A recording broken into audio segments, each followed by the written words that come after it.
Captain Nathan Brooks stood at the viewport of the USS Defiant, watching the stars.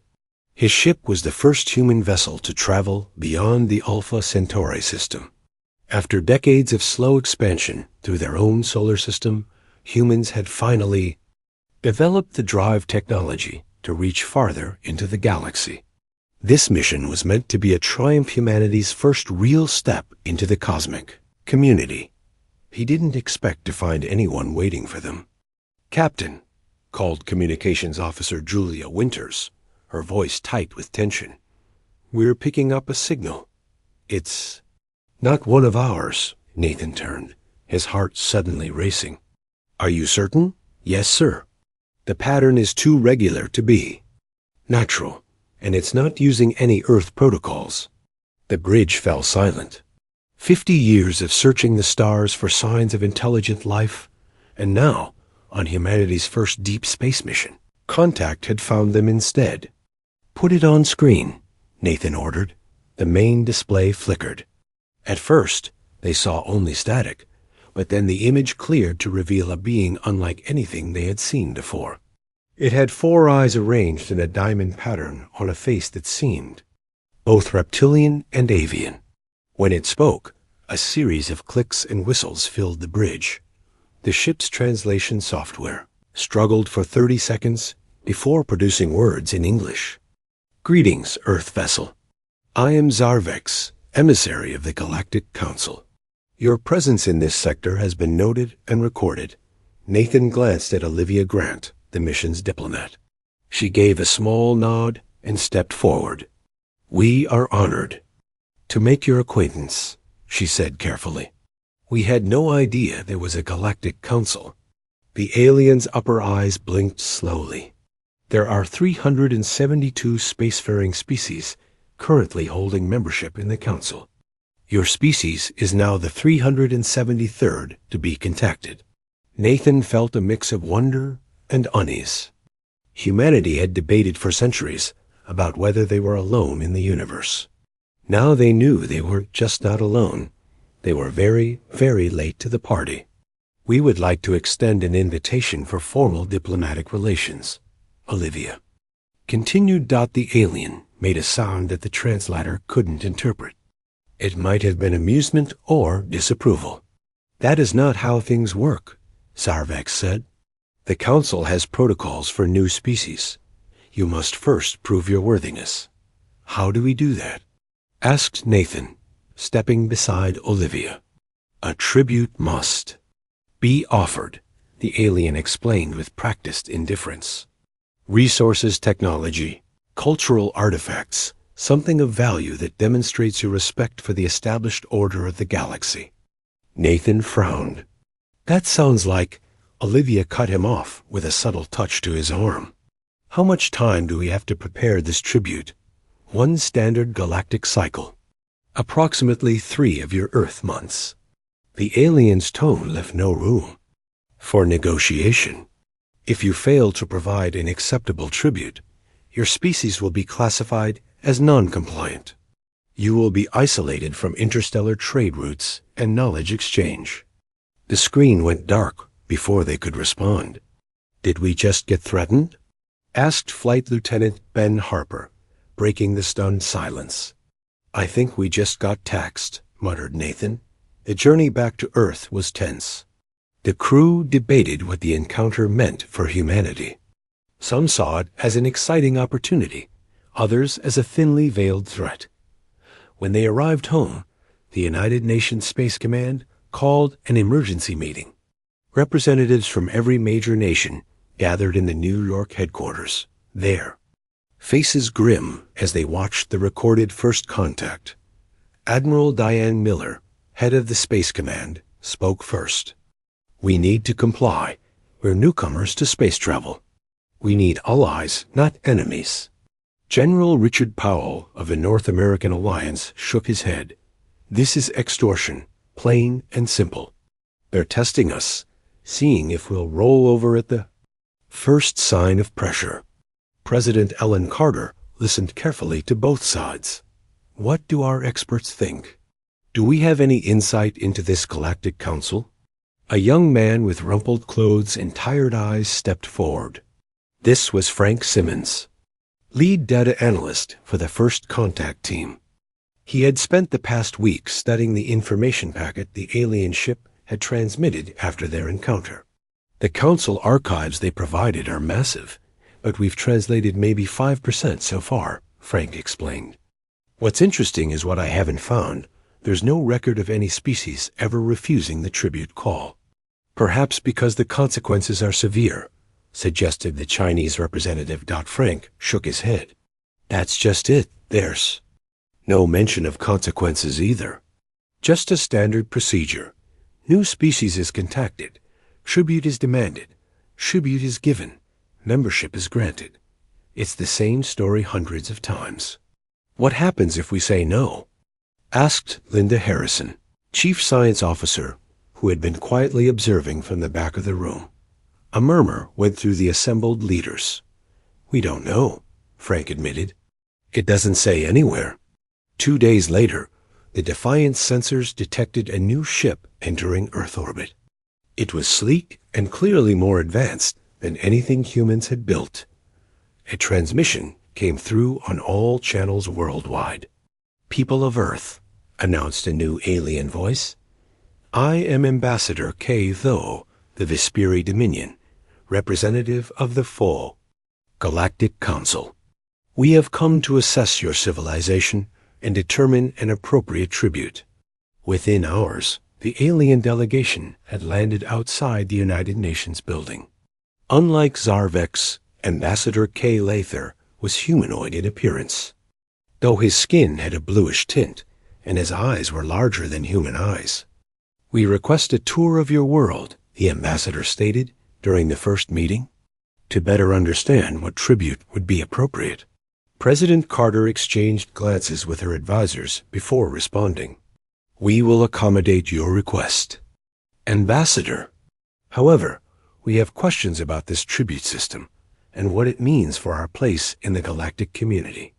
Clother's expression remained neutral. All questions will be addressed in due time. For now, prepare your finest cultural ambassadors. We begin tomorrow.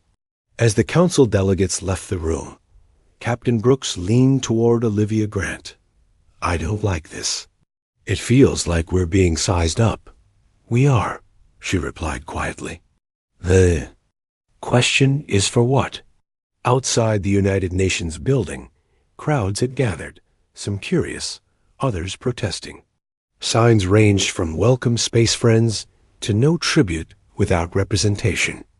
One man, a reporter named Eric Bailey, shouted a question as Clother passed by. What happens if we refuse to pay your tribute? The alien paused, looking genuinely confused. No species ever has, he said simply, then continued walking. Eric looked at his camera operator. Did you get that? The video was uploaded to the internet within minutes. By nightfall, it had been viewed 2 billion times. For 3 weeks, Ambassador Clother and his team of 7 council observers traveled across Earth. They visited sprawling cities and small villages. They studied ancient ruins and modern marvels. They watched children play in parks and scientists work in laboratories. All the while, they took notes on their sleek devices and spoke little. President Ellen Carter had assigned a team of Earth's finest minds to accompany the visitors. Among them was Paul Martinez, a NASA engineer known for his brilliant work on the new drive systems that had made interstellar travel possible. On the 23rd day of the tour, the group visited the Great Pyramids of Egypt. As the others moved ahead, Paul found himself alone with the council's chief scientist, a being named Zevanar, who resembled a tall, thin human except for the mycen. 6-fingered hands and eyes that shifted color with mood.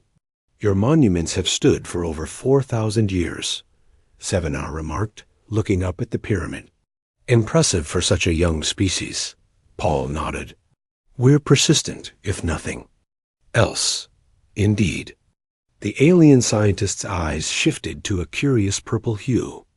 Your species is ... unusual. Most races we encounter are either warlike or docile. You seem to be both, sometimes simultaneously. Paul shrugged. We contain multitudes. Explain. Zevinar requested. It's a quote from one of our poets. It means humans are complex, contradictory. We fight wars, but also create art. We compete and cooperate. We're selfish and selfless. The alien was quiet for a long moment. Perhaps this is why you've advanced so quickly compared to other young species. Most take thousands of years to reach space. You did it in less than 100 years from your first powered flight. We're curious, Paul said, and stubborn.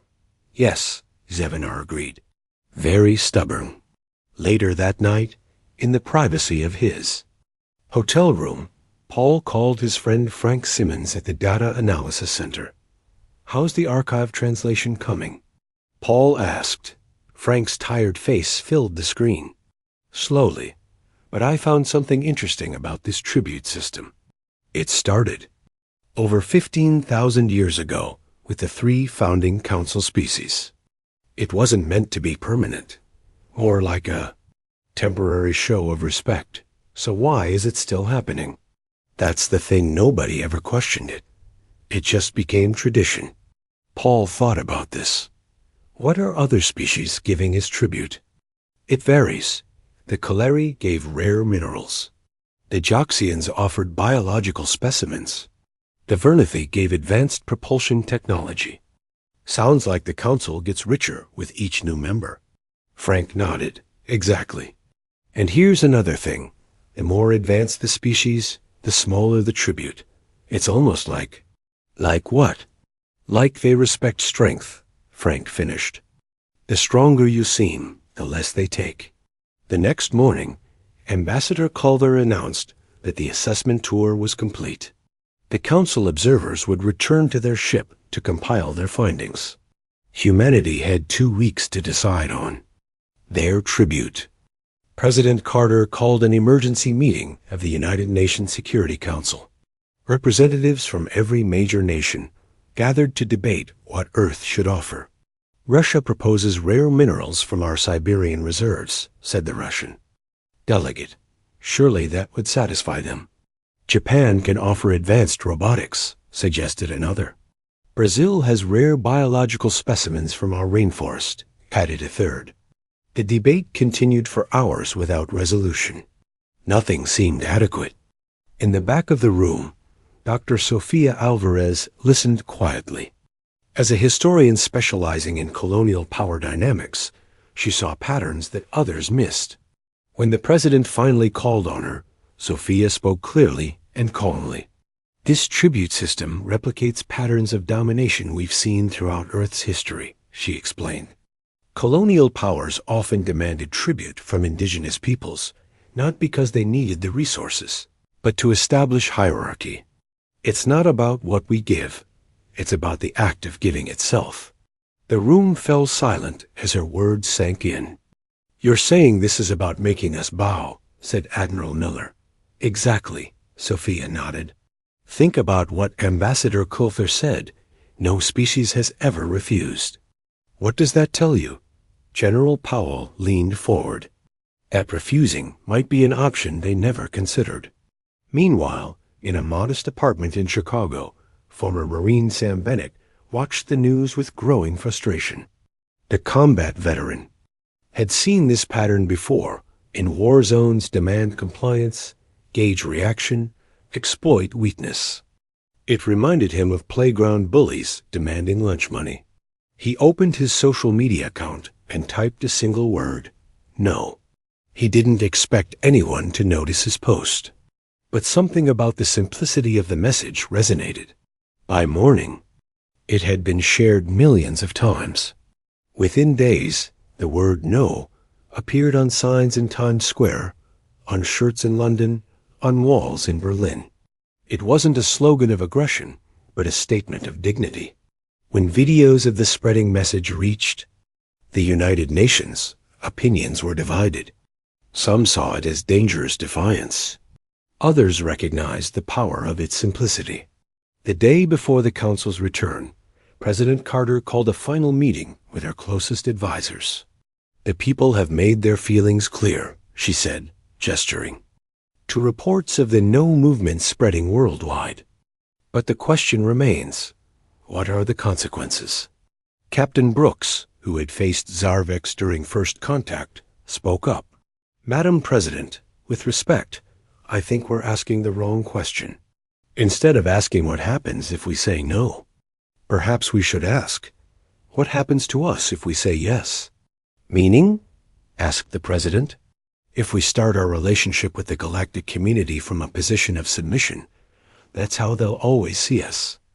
Is that the legacy we want for humanity among the stars?" The room fell quiet again. That night, as the Council's ship descended once more toward Earth, people around the world watched the skies. In homes and public squares, on screens small and large, humanity waited to learn its fate. Ambassador Clotha's vessel landed at the United Nations headquarters just as the sun rose over New York. News cameras broadcast the event globally. The alien delegation emerged, dressed in formal attire that gleamed under the morning light. Inside the General Assembly Hall, representatives from every nation waited. The atmosphere was tense, but not fearful. Something had changed in the weeks. Since the aliens' arrival, a quiet determination had replaced the initial awe and uncertainty. As Ambassador Clother entered with his entourage, he noticed the mood immediately. His eyes narrowed slightly. "People of Earth," he began, his voice echoing through the hall, "the time has come to present your tribute and take your place among the civilized races of the galaxy." President Carter approached the podium, her steps measured and confident. Behind her stood a diverse group of humans, scientists, artists, soldiers, teachers, representatives of humanity's many facets. "Ambassador," she said, "we thank you for your visit to our world. We have considered your request carefully." The entire planet seemed to hold its breath, waiting for her next words. The General Assembly Hall was completely silent as President Carter stood before Ambassador K. Lear. Billions of people around the world watched their screens, waiting for her next words. "Our answer is no." The word hung in the air. Simple, final, powerful. The translator devices carried by the council members beeped and flickered, as if uncertain they had processed the response correctly. Ambassador K. Thur blinked rapidly, his blue skin turning a shade paler. I don't understand. You must offer tribute." "We respectfully decline," President Carter said, her voice firm but not unkind. "Humanity will gladly join the galactic community as equals, sharing knowledge and resources for mutual benefit. But we will not begin our relationship from a position of subservience." Clother's mouth opened and closed several times before he found his voice again. This is unprecedented. Perhaps there is a translation error." Julia Winters, who had been the communications officer during first contact, stepped forward with the official Earth translator device. "There is no error, Ambassador. Our answer is no. One word, clear meaning." Whispers broke out among the council delegation. They huddled together, speaking in rapid tones too low for the human translators to catch. After several minutes, K. Lear turned back to the assembly. "This response is not acceptable. You cannot simply refuse the tribute call." "We just did," replied President Carter. "Unless there is a specific law within the Galactic Council that requires tribute, rather than just a tradition?" Clunther's eyes narrowed. "How do you know about that distinction?" Frank Simmons stepped forward, holding a data pad. "We analyzed the archives you provided. The tribute system is described as a cultural practice that began with the founding members. Nowhere is it listed as a binding law for membership." More whispers erupted among the council delegation. One member, taller than the others with skin that seemed to shimmer like oil on water, pushed forward to speak urgently into Kuthar's ear. The ambassador's expression shifted from confusion to concern. He raised a hand, and his delegation fell. Silent. This situation requires consultation with the High Council. We will return to our vessel and make contact. Please remain here.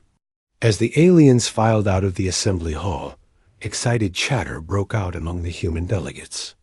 Captain Brooks made his way to President Carter's side. "What just happened?" he asked. "I think we surprised them," she replied with a small smile. They never considered that anyone would say no. But what happens now? Before she could answer, General Powell joined them. "We should prepare for possible hostile action. If they view this as defiance—" "No," Dr. Sophia Alvarez interrupted, stepping into their circle. "If they meant to threaten us, they would have done so immediately. The fact that they need to consult higher authorities suggests this is truly outside their experience." "Or they're calling for backup," muttered the general. "Either way," said President Carter, "we hold our position. Humanity will not bow." Outside the United Nations building, crowds had gathered in the streets. News of Earth's response spread quickly, and people began celebrating. It wasn't jubilation over defying aliens. It was pride in standing firm for human dignity. In Chicago, Sam Bennett watched the news in a crowded bar. When the president said no, the entire place erupted in cheers. A stranger clapped him on the shoulder. "Your word, man. Your word changed everything." Sam shook his head. "It wasn't my word. It was always our word. We just needed to remember we could say it." 3 hours passed before the council delegation returned. This time, they were accompanied by 2 tall figures in ornate armor. The crowd in the assembly fell silent as Ambassador K. Lether approached the podium. "People of Earth," he began, his tone more formal than before, "your response has created a situation without precedent in 15,000 years of council history. Therefore, I must inform you that a representative of higher authority will address you directly." He stepped aside, and one of the armored figures moved forward. When it removed its helmet, gasps echoed through the hall. The being had a face that seemed to shift and change, like watching clouds take different shapes. Its eyes glowed with an inner light that was both beautiful and unsettling.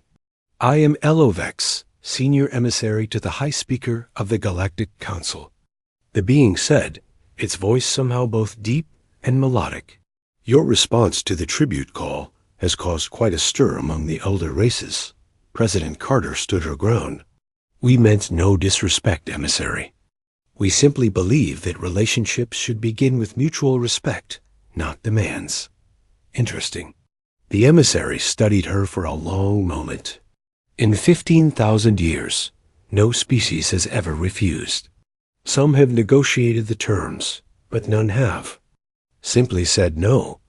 Then perhaps it was time someone did," she replied. The emissary made a sound that might have been laughter. "Indeed.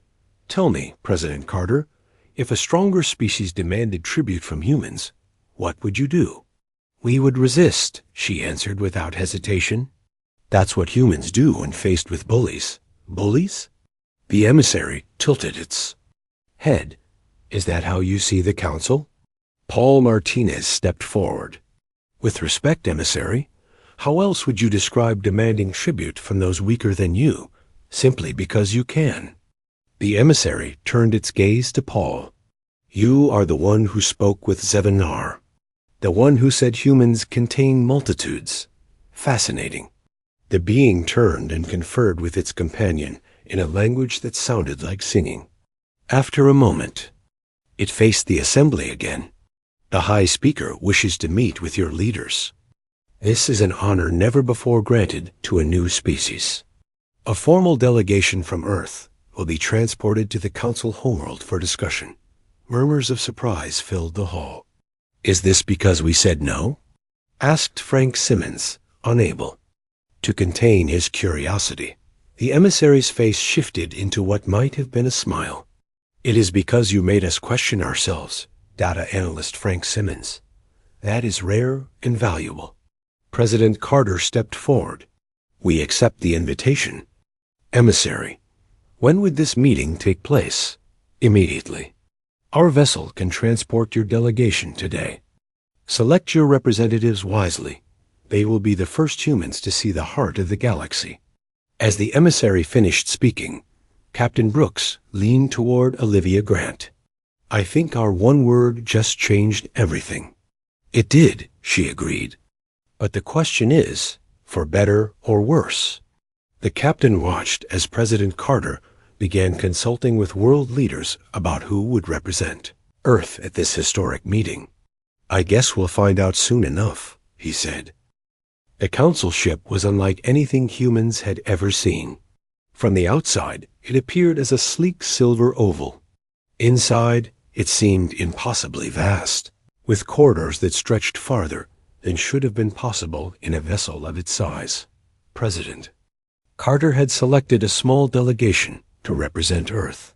Herself, Captain Brooks, Olivia Grant, Dr. Sofia Alvarez, Frank Simmons, and Paul Martinez. To everyone's surprise, she had also invited Sam Bennett, the former Marine whose simple no had started a movement. Why me? Sam had asked when the Secret Service arrived at his apartment. I'm nobody important. Sometimes the most important voices are the ones that speak the simplest truths. The president had replied. Now they all stood on the bridge of the alien vessel, watching stars streak by at speeds that made Earth's fastest ships seem like bicycles, compared to rockets. We are traveling through what you might call a fold in space, explained Zevinar, who had been assigned as their guide. The journey to the Council homeworld would take your ships 300 years. For us, it will take 6 hours. Frank couldn't contain his excitement. Is this technology part of what we would have received if we joined the Council? Eventually, Zevinar replied. After perhaps a century of membership, new species receive knowledge gradually. Why? Asked Sam. Why not share everything? The alien scientist's eyes shifted to a deep blue. The Council believes that species must develop at a controlled pace. Too much knowledge too quickly can be dangerous. Who decides what's too much? Sophia inquired. And what's too quickly? Zevinar didn't answer. The Council homeworld Thalaxis Prime orbited a red giant star. The planet itself was mostly covered in structures, a world-spanning city that had been growing for thousands of years. As they descended toward the surface, the humans pressed against the viewports, taking in the alien landscape. 15,000 years of continuous civilization, murmured Paul. Can you imagine? I'm trying to, replied Olivia. But I keep thinking about what that means. 15,000 years of the same system, the same hierarchy, the same traditions never questioned. The ship landed on a platform attached to a tower that stretched higher than any building on Earth. They were escorted down a series of hallways with walls that seemed to be made of flowing light, changing colors as they passed. Finally, they entered a vast circular chamber. In the center was a raised platform where 3 beings sat in ornate chairs. Around the edges of the room, representatives of dozens of different species watched from tiered seating. The High Council, whispered Zevinar, the 3 founding races. They rarely all appear together. The being in the center stood. Unlike any alien they had seen before, this one appeared almost like living crystal, with facets that caught and reflected light. When it spoke, its voice resonated not just in their ears, but seemed to vibrate through their bodies. I am Elomar, High Speaker of the Galactic Council. For 15,000 years, I have guided the growth of our community among the stars. In all that time, no moment has been quite like this one. The High Speaker descended from the platform and approached the human delegation. Despite having no recognizable face, somehow its attention felt focused entirely on them. You said no, it stated simply, President Carter stepped forward. "We did, with respect for your history and accomplishments, but with conviction in our belief that relationships should begin as equals." Equals? The word seemed to puzzle the High Speaker. "You are newly emerged from your world. Your technology is primitive. Your understanding of the cosmos is limited. How can you consider yourselves our equals?" It was Sam who answered, his voice calm but firm. "Being equal doesn't mean being identical. It means having equal dignity, equal respect. A child isn't less human than an adult just because they know less." The High Speaker turned toward Sam, its crystalline form shifting slightly. "You are the one who first said no. A single human whose word spread to millions. I just said what others were thinking," Sam replied with a shrug. "Fascinating." The High Speaker circled the human group slowly. "In most species, consensus takes generations to form. In humans, it appears to happen in days. When something resonates with our values, yes," said Sophia. "The idea of standing up for ourselves against a demand for tribute connected with something deeply human." The High Speaker returned to its platform, but remained standing. "I must confess something to you, humans of Earth. The tribute system was not meant to be permanent. It began as a necessary means of establishing order when the Council was young and the galaxy was chaotic. But over time, it became ... habit." Murmurs swept through the watching aliens. "No one questioned it," continued the High Speaker. "Not the new species, who assumed it was required. Not the older members, who had simply accepted it as tradition. Not even we, the founders, who had forgotten our original purpose." "President." Carter looked around the chamber. "So what happens now?" "That," said the High Speaker, "is what we must decide. You have disrupted 15,000 years of tradition with a single word. Some see this as dangerous. Others see it as ... refreshing." The chamber erupted in discussion. Hundreds of different species speaking in languages the human translators couldn't keep up with. The noise grew until the High Speaker raised a crystalline arm, and silence fell immediately. "We will deliberate on this matter. You will be our guests until a decision is reached. Zevinar will show you to your accommodations." As they were led from the chamber, Frank whispered to Captain Brooks, "Did we just change 15,000 years of galactic politics?" "With one word, I think we did," the captain replied. "The question is whether they're going to thank us or punish us for it." Their quarters were luxurious by any standard, with views overlooking the endless cityscape. Food and drink appeared that somehow suited human tastes, despite being alien in origin. They were left alone, though all felt certain they were being observed. That evening, as they gathered to discuss the day's events, Olivia voiced what they were all thinking. "They could have simply ignored us. A single planet, barely able to reach its nearest star. Why does our refusal matter so much to them?" Paul considered this. Maybe it's not about us at all. Maybe it's about them, about what our refusal reveals about their system. "A mirror they didn't expect," added Sophia. "Or maybe," said Sam quietly, "it's simpler than that. Maybe no one likes to be told no when they're used to hearing yes." They spent 3 days on Thalaxis Prime, waiting. On the morning of the 4th day, Zevinar arrived to escort them back to the council chamber. This time, the room was even more crowded. Species of all shapes and sizes filled every available space. The air hummed with anticipation. The High Speaker rose as they entered. "Representatives of Earth, the Council has reached its decision." The council chamber fell silent as the High Speaker Elomar stood before the human delegation. President Carter and her team stood tall, 7 humans facing the collective power of hundreds of spacefaring civilizations.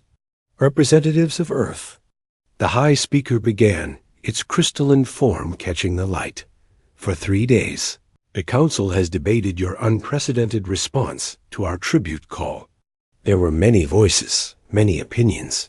The humans exchanged nervous glances. Captain Brooks noticed Olivia's hand trembling slightly, and he gave her a reassuring nod.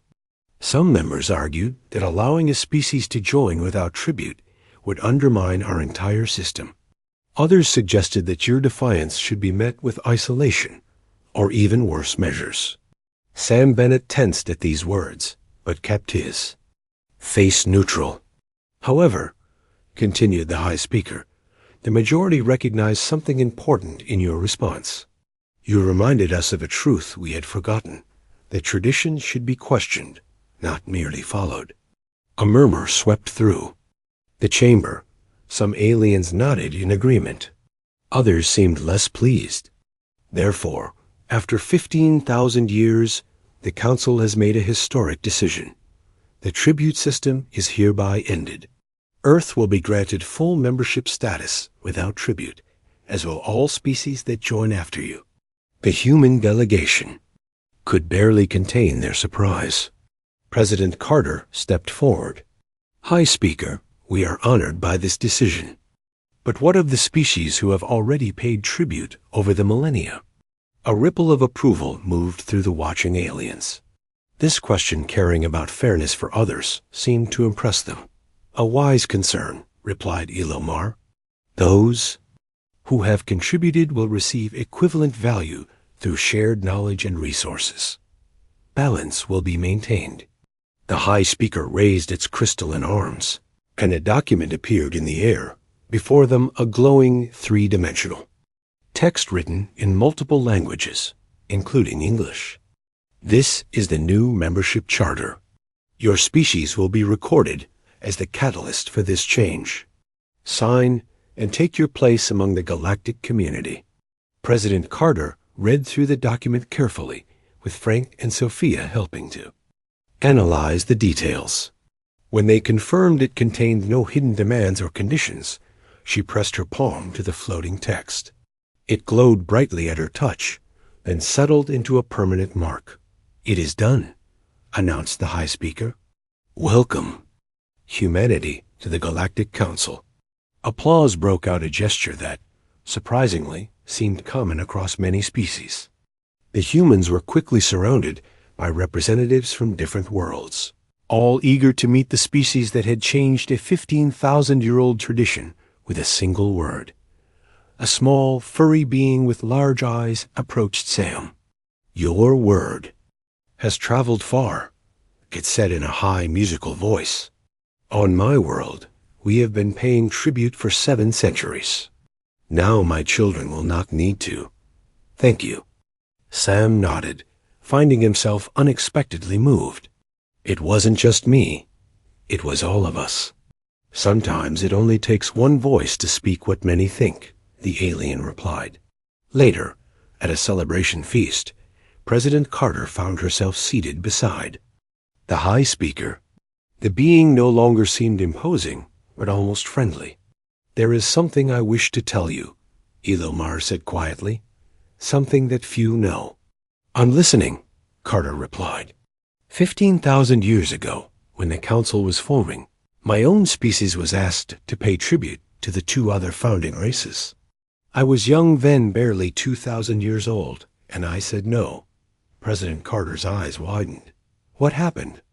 We negotiated a partnership instead. Equal standing, mutual respect. It was the foundation of the Council. But somewhere along the way, as we grew in power and number, we forgot that beginning. We became what we once refused to bow to. Why? Tell me this now? The crystalline being seemed to shimmer with emotion. Because your species reminded me of my own. Stubborn, proud, unwilling to accept inequality. These qualities can be difficult, but they are also valuable. They prevent stagnation. Before they left Thalaxis Prime, the humans were given gifts not as tribute, but as symbols of friendship. Each received knowledge or technology that matched their interests. Frank got access to the complete Council archives. Paul received information on advanced propulsion systems. Sophia was given historical records spanning thousands of worlds. Captain Brooks was offered command of a joint Human Council exploration. Mission to regions of the galaxy even the Council had not fully mapped. We believe your species has a unique perspective that may help in understanding new worlds, explained Zevanar. As they prepared to board the ship that would take them home, Sam found himself standing next to Olivia, both looking out at the vast cityscape. Hard to believe one word did all this, Sam said. It wasn't just the word, Olivia replied. It was the idea behind it. Dignity can't be bought or sold. It has to be recognized. What happens next? He asked. She smiled. We take our place. In the stars, but we keep asking questions. We keep saying no when needed, and yes when it's right. The journey back to Earth seemed shorter. When they arrived, they found a planet transformed. News of their success had already reached home through council channels. The streets were filled with celebrations. People who had never looked to the stars now gazed upward with wonder and pride. 1 year later, Earth hosted the first council. Meeting ever held outside Thalaxis Prime. Representatives from over 400 species filled a newly built chamber in Geneva. 3 new species had joined since Earth All without paying tribute. During the opening ceremony, the High Speaker Elomar invited President Carter to speak first another break with tradition. 1 year ago, she began, humanity faced a choice, bow to tradition or stand for principle. We chose the latter, not out of arrogance, but out of belief in equality and mutual respect. She looked around at the gathered representatives, so different in form, but united in purpose. That one word no wasn't a rejection of the galactic community. It was a rejection of an outdated system. And in its place, we've all built something better. A community of equals, sharing knowledge and resources for the benefit of all. After the ceremony, Captain Brooks found Sam Bennett watching the stars from a balcony. The former Marine had been appointed as Earth's first ambassador to newly discovered species. Thinking about how far we've come? Brooks asked. Sam shook his head, thinking about how far we have to go. There's a whole galaxy out there. More history than we can imagine. More stories than we can tell. And all because we said one word. The right word? Sam corrected with a smile. At the right time. Above them, the night sky was filled with more ships than stars, visitors from across the galaxy. And somewhere out there, a new species was preparing for their first journey beyond their solar system. Perhaps they too would say no when needed. Perhaps, thanks to Earth, they wouldn't need to. The galaxy watched, and the galaxy learned.